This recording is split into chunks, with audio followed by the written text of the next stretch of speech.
This demo will show you how to use the front panel of an EPC3000. The EPC3004 in the demo has been configured with a quick code for a temperature control loop. The normal display shows the temperature in green at the top and the set point below that in green. The output is shown as a horizontal bar graph below those.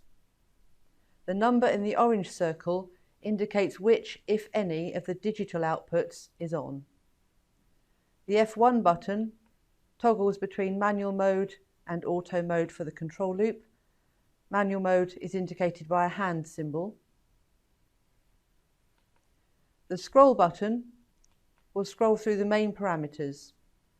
Pressing once shows the working output, again shows you the remote or local set point, then the first of two possible set points, then the second, then the first of two possible measured values, then the second, and then back to the beginning.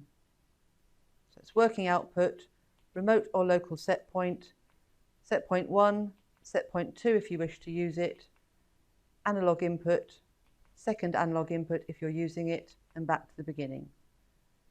If you're scrolling and want to go back to the main page, you can press the page button. If you are in auto mode, the set point can be changed by the raise and lower keys.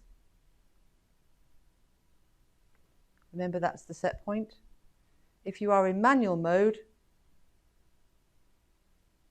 the output is shown in percentage instead of the set point, and you can raise and lower the output. Remember, the output is also shown as a horizontal bar graph.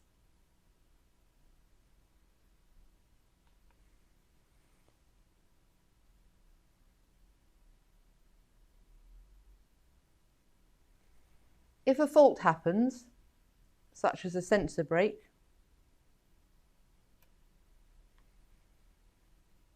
you get an indication here of the alarm,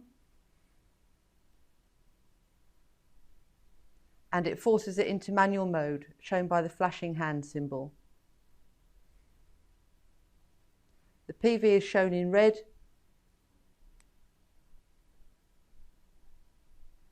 until you acknowledge the alarm. There is another demo to show you how to do that. Use the wiring and installation sheet supplied with every EPC3000 for further details regarding the wiring, the hardware options, and the quick codes.